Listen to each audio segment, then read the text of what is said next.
ऐसा नहीं है,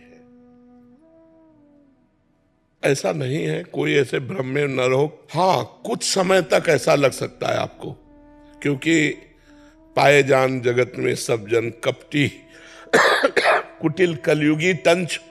कलयुग के द्वारा सबकी बुद्धि ग्रसित है, सबकी बुद्धि स्वार्थ से युक्त है। तो आप हित करेंगे और वो हो सकता है आपका अहित करने की बात सोचे, आपको कटुवचन बोल दे, आपका एहसान न माने। लेकिन जो सर्वलोक महेश्वर भगवान देख रहा है कि आपने उसके साथ अच्छा किया है, वो जब आपका अच्छा करेगा तो फिर हमें लगता है धैर्य रखना चाहिए। हम अच्छाई को तत्काल भजाने की कोशिश ना करें कि हमने आपको पानी पिलाया, आप लौटकर हमारी तरफ हाथ जोड़िए और बोलिए थैंक यू। ये भावना हमारी गलत है।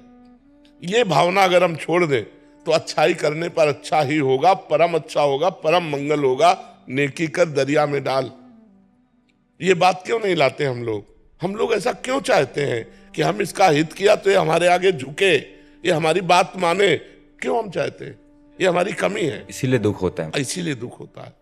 हम सामने वाले का हित करके अनुकूलता चाहते हैं, इसलिए हमें दुख होता है। अगर हम अनुकूलता ना चाहें तो अनुकूलता तो मिलेगी ही, परमात्मा के द्वारा मिलेगी।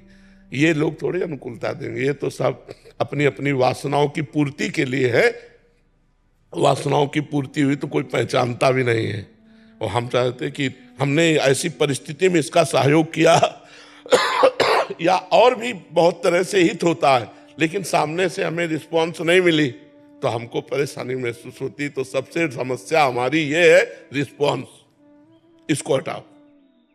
ये सामने वाले से जो अनुकूलता प्राप्त करने की बात है, सबसे बड़ी कमी है। परमार्थिक पुरुष तभी दुखी होता है जब उसमें कोई गलती होती है। सवाल अगर सही हल हो जाएगा तो आपको आनंद की प्राप्ति होगी। इसका नाम अध्यात्म है। ये कभी, इसका परिणाम कभी गलत नहीं होता, इसका परिणाम मंगलमय होता है, क्योंकि भगवान मंगलमय है ना। तो हमसे त्रुटि हो जाती है। अब जैसे हम किसी का हित करके उसके परिणाम स्वरूप अनुकूलता चाहते हैं, अब वो ना देगा तो हमें यही लगेगा कि यार हम जो किया वो सब व्यर्थ चला गया। व्यर्थ नहीं गया, परमात्मा देख रहा है। सच्चे परमार्थी तुम हो अगर हित करने वाले, तो तुम्हें केवल भगवान से चाह करनी चाहिए कि अनुकूलता तो भगवान देगा, ये क्या देंगे, हमें भगवान ने अवसर दिया, हम इनको अनुकूलता दे देते, अनुकूलता की मांग नहीं करते। तो देखो अभी हृदय आनंदित हो जाएगा।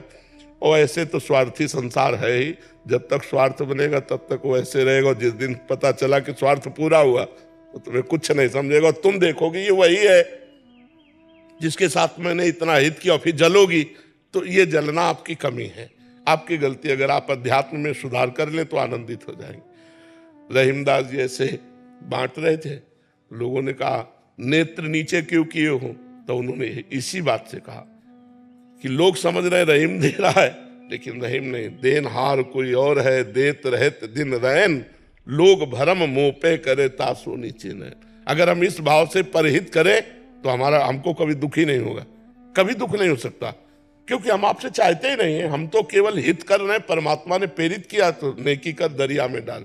बहुत बढ़िया सिद्धांत है, अगर ये समझ जाओ। नहीं समझोगे तो फिर परेशान हो। पर जी हित कब कब करें और कब ना करें? पर हित कब कब करें और कब ना करें? अवसर आने पर।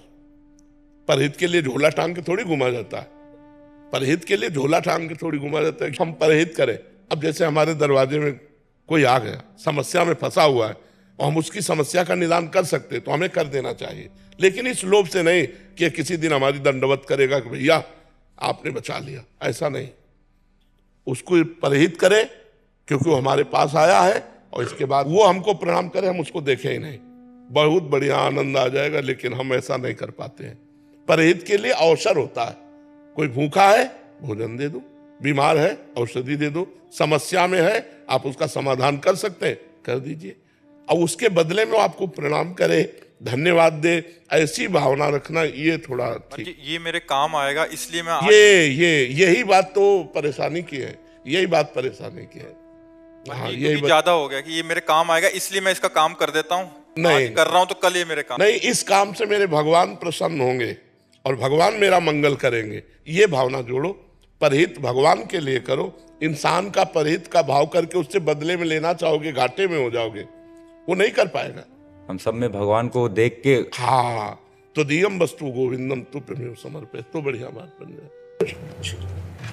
महाराज जी, जैसे हम लोग यात्राओं में जाते हैं तो बहुत सारी महिलाएं जो आती है हमारे पास, उनके पास सबके पास एक ही प्रश्न होता है कि हम इतनी मुश्किल से यहाँ तक पहुंचे और उन्हें फिर वो मासिक धर्म वगैरह हो जाता है, तो उस अवस्था में वो लोग क्या करें कि वो दर्शन करें या ना करें?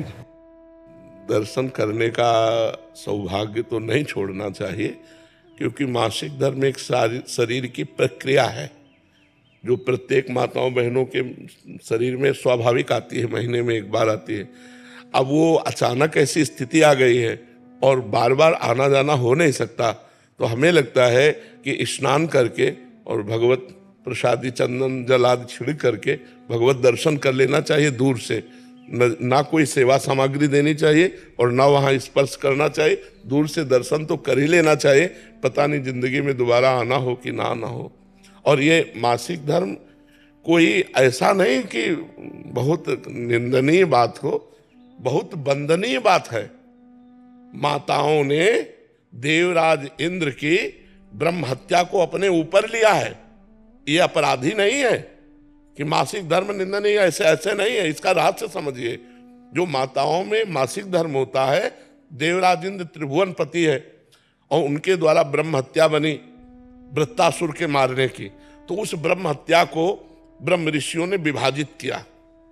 पहले नदी को दिया जो फेन बुदबुदा के रूप में ऊपर होता है, दूसरा वृक्षों को दिया जो गोंद के रूप में होता है, तीसरा भूमि को दिया जो ऊषर भूमि के रूप में होता है, चौथा माताओं बहनों को दिया जो मासिक धर्म के रूप में होता है।